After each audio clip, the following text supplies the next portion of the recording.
All right, guys, welcome to the show. Important topic today for all of my LOs out there. We are in a completely different market now. We've had what I call mortgage Disneyland for the last 2.5 years with COVID. We were very fortunate to be beneficiaries of that market, and that was one of the most incredible markets we've been in this industry. And so very thankful for that. We were on the lucky side of that coin, absolutely no doubt. But the world has changed. COVID has changed the world, but the world has been evolving and the world has been changing pre-COVID.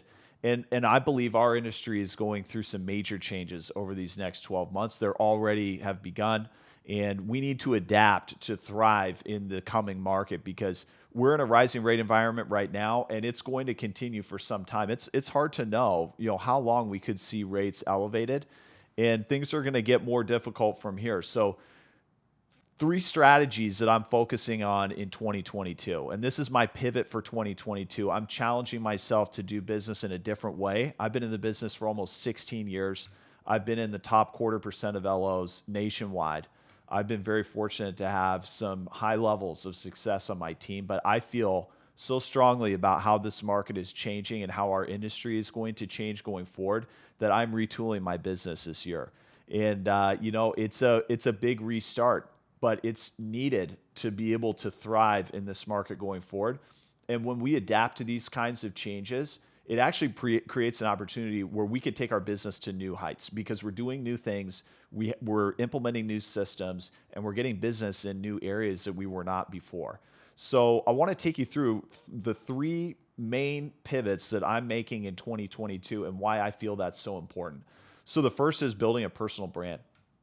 Social media is unbelievably strong in our world now, and it's only getting stronger. The average American who's an internet user spends 2.2 hours a day on social media. That's a lot of time. And I was reading an article the other day. They were doing a brain scan on people who are on Instagram. And when the way that their brain interacts with Instagram is the same way that our brains interact with drugs, addictive drugs. That is how addictive social media is.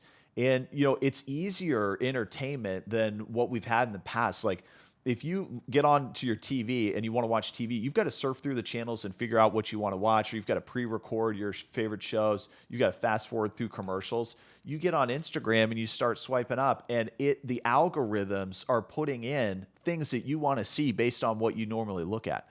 So the technology behind social media makes it such an easy avenue for people to get entertainment, and that's why it's so addictive. So if that's where our clients and referral partners are spending 2.5 hours out of their day, that's where we've got to be.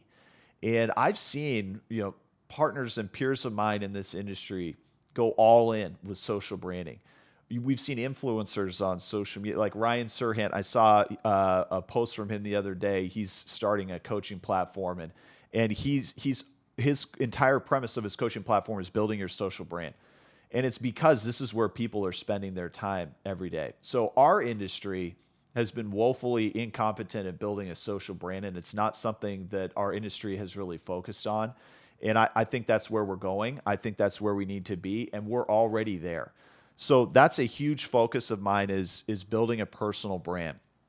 So, how do we do that? How do we build that brand online? Well, we've got to work with people who are professionals in this space, and we've got to put together a system so that we're getting our content out there on a daily basis in a structured basis so that we're hitting all angles. And so, we've got to be on all the major platforms. We've got to have professional photos that are getting posted with our content daily. And the message that we send has got to be structured to get out, not only like who are we and what are we about in our careers, but educating the people that we want to get in front of, and building a personal connection with the people who are following us. Because even though the technology has changed and the way people are interacting with us has changed, ultimately, people still want to do business with those that they know, like, and trust. And so they can get to know, like, and trust you on social media without even actually talking to you, just following you. I mean, think about the people that we all follow and we look at there's an inherent trust built in there just by seeing them online and seeing what they do. So working with a professional to get professional content on your page is super important for creating a good brand. Um, so we need to have daily posts going out to all of the various platforms. I think a podcast is a great way to get your message out. Here I am in my podcast. And that's another pillar of content that you can push out through social media, through podcast sites, and get your messaging out there to add value for people. Because ultimately, sales is all about adding value. So how do we add value for people? Well, it's through education. In our business, it's a service industry. So we add value for our clients and referral partners by educating them on the process, educating them on their options, and educating them on how to build wealth. And so the social platform is an incredibly powerful way for us to get a message out to a large number of people in a short period of time. So, we've also got not only our consumers, but all of the potential people who can be referral partners for us. They're consumers of social media as well.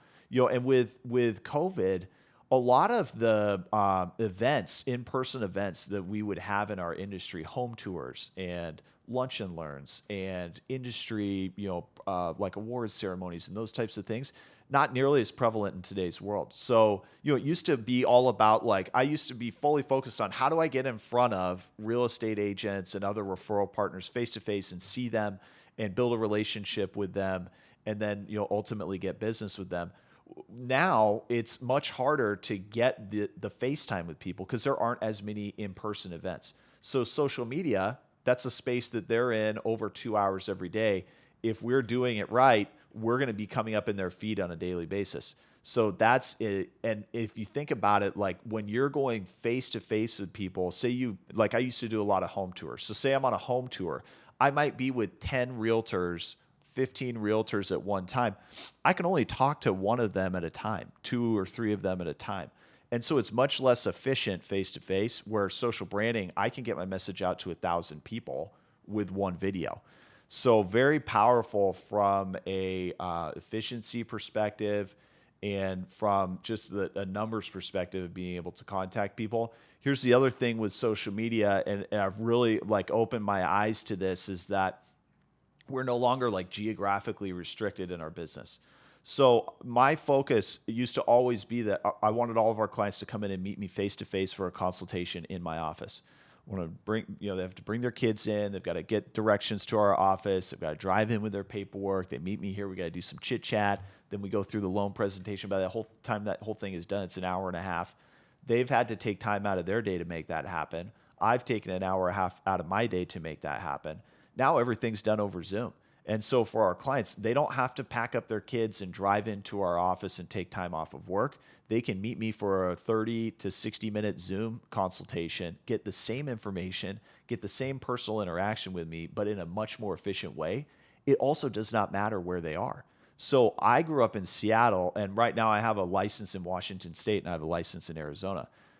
I can now market in Washington State because my business that I do in Arizona, it's all virtual. Our office is in Chandler. If I have a client who lives in Chandler, they're not coming in to see me because they don't need to. So it makes no difference if they're in Chandler or Washington or any other state. So you think about how that opens up our possibilities for getting business is incredible. Really now the entire country becomes our marketplace. We're not just limited to where we can see people face to face. So incredibly powerful. If you've got the right brand out there, you can leverage that brand to then get business all over the country. So absolutely huge. I believe this is the number one thing that people in our industry and loan officers specifically need to be focusing on because our industry has been weak in this category. The second that goes with this is referral sources. So, we as salespeople and any salesperson, you are developing relationships with people who can refer you business. It's still a people business. Even though it's being done over social media, it's still a people business that we're in. Sales is all about personal relationships and adding value for others. But I think our focus right now in this market needs to be on referral partners other than real estate agents. So real estate agents are incredible referral partners of ours, and we need to nurture and maintain those relationships that we have. Those are incredibly valuable relationships, And some of my best referral partners are realtors, and I will do whatever I can to support them in their business and be a great partner for them. So maintaining those relationships is crucial.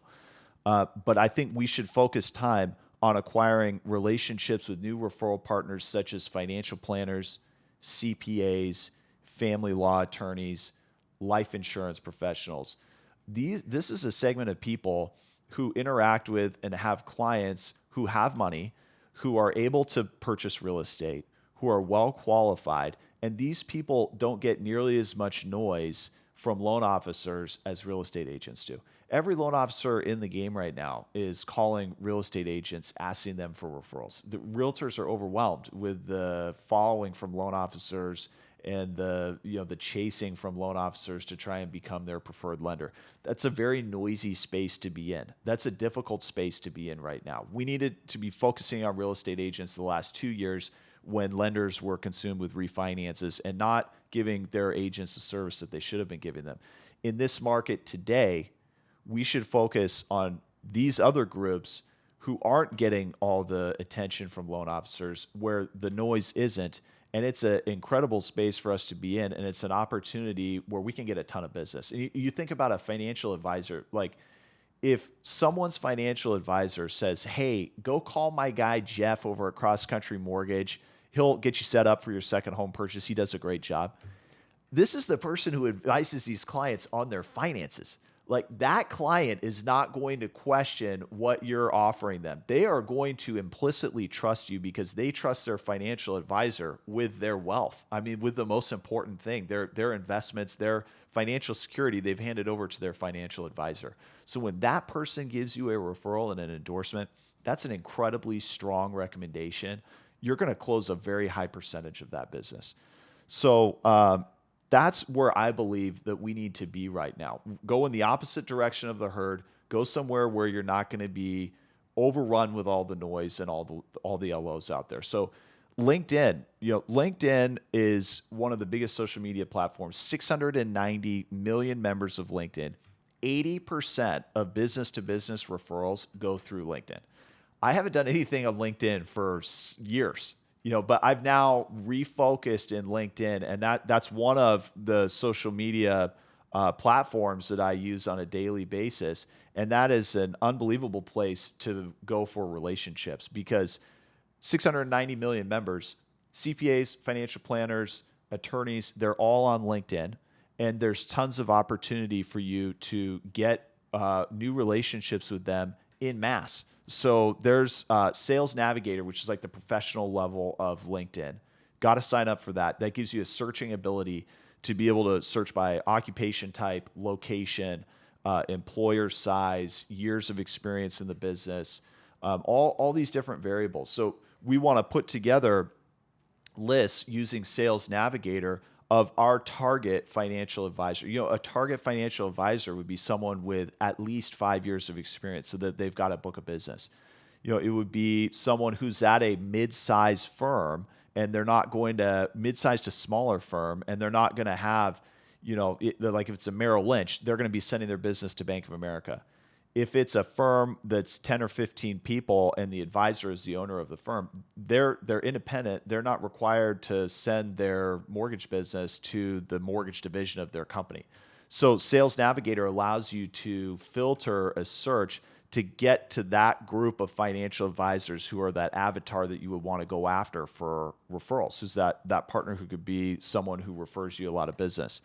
And then there's an automated tool within that you plug into LinkedIn called Duck Soup. So Duck Soup allows you to create campaigns that reach out to people in a targeted list with direct messages to get a conversation going. So you can set up Duck Soup to reach out to 350 financial advisors at one time. And now you're replying once you've got through the first 1 or 2 or 3 layers of your drip campaign, your messaging campaign with them. So B2B referral sources, I think, is absolutely crucial for us in this market. And it's something that I'm 100% in on this year. But not forgetting about our real estate agents and the relationships we have there. And there's still amazing relationships there that we need to nurture and make sure we're adding value for all of our realtor partners. Non-QM products. So non-QM is going to be a crucial space for all of us to be experts in 2022, maybe 2023 and beyond. And the reason is it's a lot harder to get deals done today. You know, as we're going through margin compression, rates are tightening down, lenders are price cutting each other left and right. It's very competitive to get deals in this market. You know, we've got a huge percentage of lenders that were refi shops that are now dying on the vine. And we're looking at a large consolidation that we're going to see in our industry this year. A huge percentage of mortgage companies right now are not profitable, and they're not going to be able to survive this rising rate environment that we're in. So what they're doing right now is they're cutting rates and they're scrapping for business. And so each deal, our conversion percentage is going to be lower on each deal because there's so much competition out there right now. And so while we're going through this phase of consolidation, we need to be really good with non-QM products because that opens up more opportunities to do loans for people who we otherwise might not have been able to approve. So that just expands your tool belt. It expands the number of leads that you can say yes to, and it gives you opportunity to do more deals. It also, when you're really well versed in the non-QM space, that's a very catchy type of product to be able to market to referral partners, like realtors and financial advisors and CPAs and your client base, because these are products that people normally don't think that they could get approved for. And when you're well versed in those, it gives you something to talk about that's going to pique people's interest. So non-QM, super important going into this year. And we've got to be really dialed in on it so that we can market it and take advantage of this for our clients. So love to hear your thoughts on this. I think this is absolutely crucial. Whether it's this plan or something else, we've all got to have a plan going into this changing market, and then we've got to focus on executing on that plan. So if you don't have a plan yet, that should be mission number one for you, is figure out what is my strategy going to be for this year, because it's got to be different than the last couple of years. The last couple of years was answer the phone and take a refi application for someone who wants a 2% interest rate and move on to the next one and pat yourself on the back. Not that easy anymore. So we've got to get that plan in place, execute on that plan. Good luck, Godspeed, and I'll be out there with you.